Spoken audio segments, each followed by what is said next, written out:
Fala galera, tudo bem com vocês? Aqui quem está falando é Leonardo, seu professor de filosofia. E na videoaula de hoje nós vamos conhecer, o maior pensador da escolástica, Santo Tomás de Aquino. Prepara seu material para a gente aprender, ok?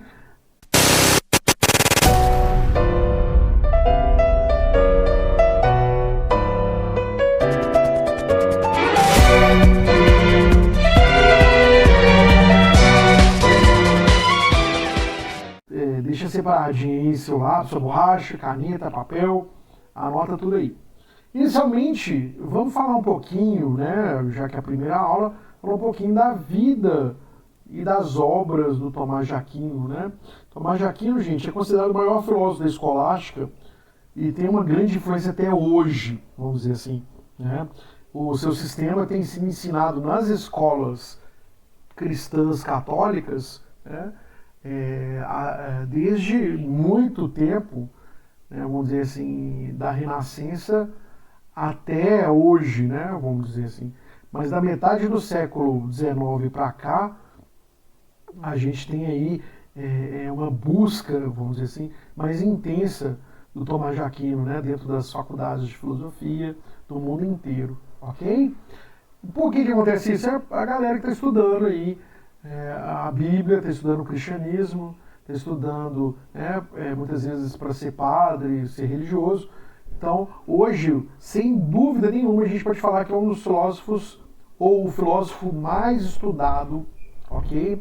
Dentro das universidades, dentro dos cursos de filosofia no mundo, tá? Primeiro, vamos tentar entender aqui um pouquinho a vida dele, para depois a gente conseguir entender o que ele fez. Tá? Então, inicialmente, só para a gente lembrar aqui, importante, Tomás de Aquino nasceu na Itália, dentro do castelo ali de Roccasecca. Estou com minha colinha aqui, deixa eu ler para vocês. Roccasecca, dos condes de Aquino, e num vilarejo perto de Nápoles. Tá ok? Ele nasceu ali, então você tem que saber o quê? Nasceu na Itália, dentro do mosteiro. Praticamente, ele nasceu para ser um religioso, a gente vai ver isso aí. Olha só, era filho do conde Landolfo de Aquino, um dos homens mais ilustres da Itália e amigo da família imperial. Aos 5 anos, ingressou no mosteiro beneditino de Monte Cassino, deixando-o mais tarde para estudar a Faculdade de Artes de Nápoles. Depois da morte do pai, em 1243, ingressou na Ordem dos Pregadores. Estudou filosofia com êxito na Universidade de Nápoles e depois em Paris e também em Colônia, na Alemanha. Sua vasta produção foi desenvolvida no seu curto período de vida. Gente, Tomás de Aquino viveu 49 anos, Dizem que ele era bem gordinho, assim, E tem várias histórias sobre Tomás de Aquino, Uma delas muito interessante, conta-se que Tomás de Aquino, chamado Tomás de Aquino, ele era muito estudioso.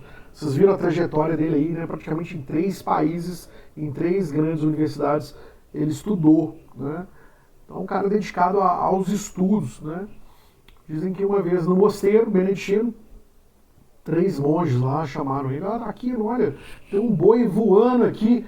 A Tomás de Aquino foi lá, largou os estudos, foi correndo lá para ver. Falou: cadê? Aí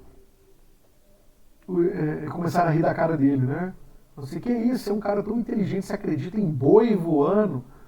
Aí ele deu uma dura, nos confrades lá, nos amigos, companheiros lá de ordem, da ordem beneditina, e disse o seguinte: olha, eu prefiro acreditar que tem um boi voando do que 3 amigos falando mentira para mim, 3 irmãos falando mentira para mim. E aí Tomás de Aquino desmontou totalmente, a graça da piada ali, não é verdade? Então, dizem que ele era bastante sério, um cara sempre de bom humor, e na sala de aula também muitos contam aí histórias sobre o Tomás de Aquino. Dizem que um dia um professor na sala de aula falou assim: olha, o aluno mais silencioso da sala era o Tomás, Tomás de Aquino. E aí falaram assim, olha, quem pode responder essa questão aqui? Aí a galera, a turma, né, zoando lá na escolástica ali. Tomás de Aquino responde, Tomás de Aquino. Aí Tomás de Aquino foi e respondeu a questão. E o professor falou assim, olha, e apelidavam ele de boi, né, boi mudo, porque ele ficava calado, né, e era gordão, né. E aí o professor falou assim, olha, o dia que esse boi mugir, o mundo inteiro vai ouvir. Então são essas histórias aí que a gente lê sobre Tomás de Aquino, super interessantes, né? Quem quiser saber mais, eu coloco aí as indicações dessas histórias, ok? Na descrição aí. Olha só que interessante. Então, ele teve uma influência muito grande do Alberto Magno, né? E em 1248, na fundação do Centro de Estudos Gerais em Colônia, na Alemanha, né, ele funda aí, junto com o seu professor Alberto Magno, né, essa fundação do Centro de Estudos Gerais. Né. Em 1252, retornou a Paris, onde ensinou até 1259, seguiu para a corte pontifícia, lecionando na Itália em 1260 a 1268. Voltou a atuar em Paris em 1269 a 1272, né, e teve um forte conflito com Averroes, com as ideias de Averroes. Nós vamos ver, Averroes é um dos pensadores, né, fora do cristianismo, super interessante aí para a gente entender, ok? Passou 2 anos na Itália, sempre lecionando, e seguiu em março de 1274 para o Concílio de Lyon, morrendo antes de concluir a viagem. Então ele ia participar, né? Chegou a participar, parece, dessas ideias aí que iriam fundamentar o Concílio de Lyon, mas ele morreu antes de seguir a viagem para o concílio. Então ele participou no pré-concílio aí, algumas ideias. Por isso a influência de Tomás de Aquino é muito grande dentro da igreja. Tá? Galera, o que ele faz? O que é interessante a gente saber, né? E, além da vida dele, que eu contei aqui agora? A gente entender aqui que ele faz uma síntese entre o aristotelismo e o cristianismo. Vamos entender aqui, né? Platão, gente, até então, era o grande modelo aí, dentro da patrística, de filósofo, né? Mesmo porque, para Platão, né, o corpo e a alma estão separados, vocês lembram? Em mundos diferentes. Tomás de Aquino abraça agora Aristóteles e começa uma onda neo-aristotélica, vamos dizer assim. Né? E Aristóteles tinha uma ideia interessante. Qual que é a ideia de Aristóteles? Corpo e alma juntos formam aí, né, a identidade do ser. Diferente de Platão, que corpo e alma estão separados e a identidade do ser está, né, na alma, na essência ali, que está em outro mundo, né? Mas para Aristóteles tudo acontece nesse mundo só. E aí dar conta de fazer essa síntese entre o aristotelismo e o cristianismo, ele vai suar, né, a camisa aí, porque ele vai tentar mostrar para a gente as relações aí entre esse pensamento aristotélico e o cristianismo, ok? Olha só, ele se limita, né, ao campo de atuação da filosofia e da teologia. Por quê, gente? Porque ele poderia muito bem entrar nas artes, entrar, né, em outros campos do conhecimento, mas ele se limita a essas duas ciências. Isso é importante a gente entender. Tá? Então, inicialmente, o que é filosofia? Qual que é o conceito de filosofia para Tomás? Né? Na visão tomista. Então, a filosofia é o estudo da natureza. Lembrando dos pré-socráticos, né? O estudo da natureza, da physis. Né? É uma investigação empírica e busca racional dos princípios mais gerais de tudo que existe. Essa é a ideia da filosofia, tá ok, gente? Essa é a ideia da filosofia. Então, o que é filosofia? Estudo da natureza, investigação empírica, né? Busca racional dos princípios mais gerais de tudo que existe, ok? E a teologia? E a teologia? Vamos falar da teologia aqui, ó. Então, a teologia é o estudo do sobrenatural.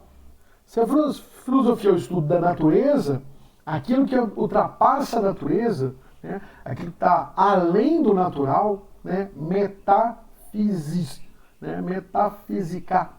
aquilo que está além da física, do mundo físico, né, é a teologia. Eu estudo daquilo que está além do sobrenatural, que está além do natural. Ok? Então uma série interessante, Supernatural, né, que ajuda a gente a pensar nisso aqui. Olha. Apoia-se em verdades reveladas por Deus sobre os mistérios. Olha só a visão Thomas de Aquino, hein? Teologia é o estudo do sobrenatural, daquilo que está metafísica. Né? Então a metafísica é um dos campos de atuação, né, da teologia. Né? A teologia se interessa bastante pela ontologia, pela metafísica, por tudo aquilo que está além. Né? E apoia-se em verdades reveladas por Deus. Então isso aqui é muito importante, tá, gente?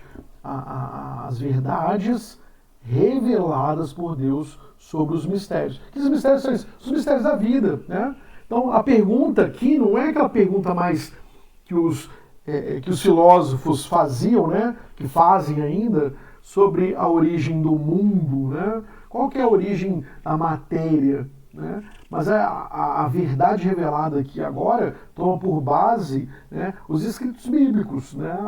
Os evangelhos.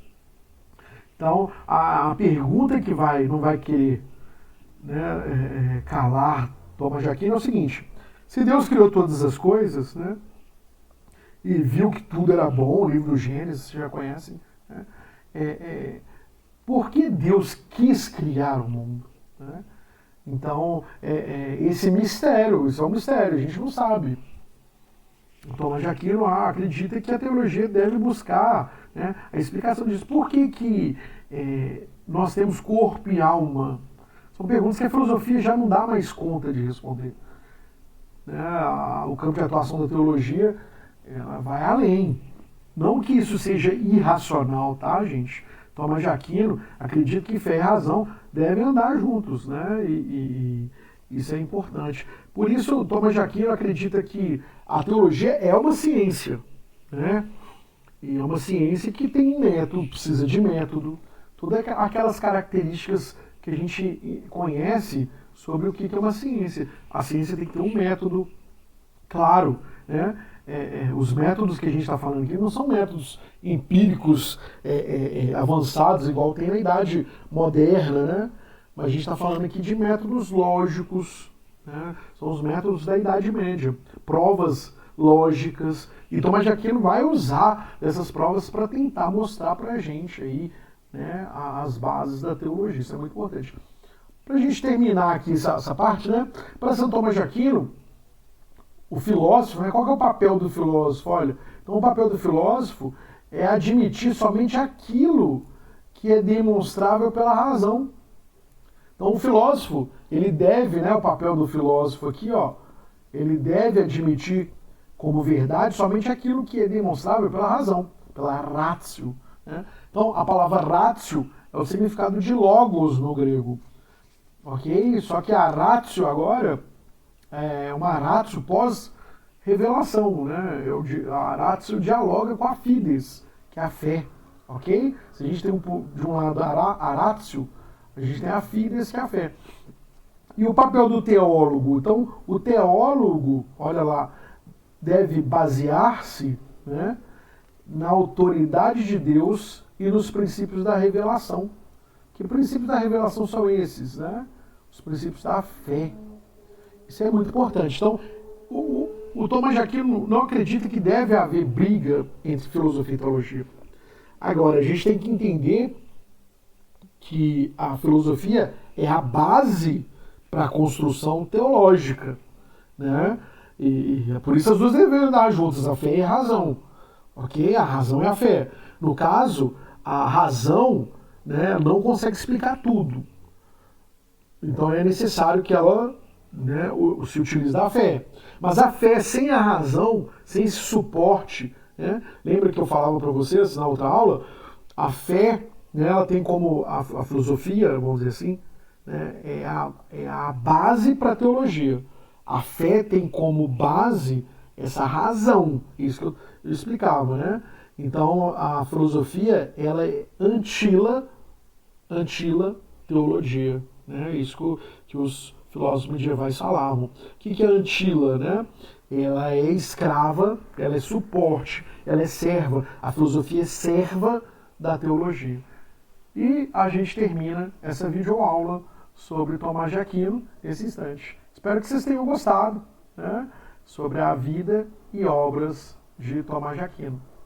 Então, a gente se encontra na próxima videoaula. Espero vocês aí. Um abraço.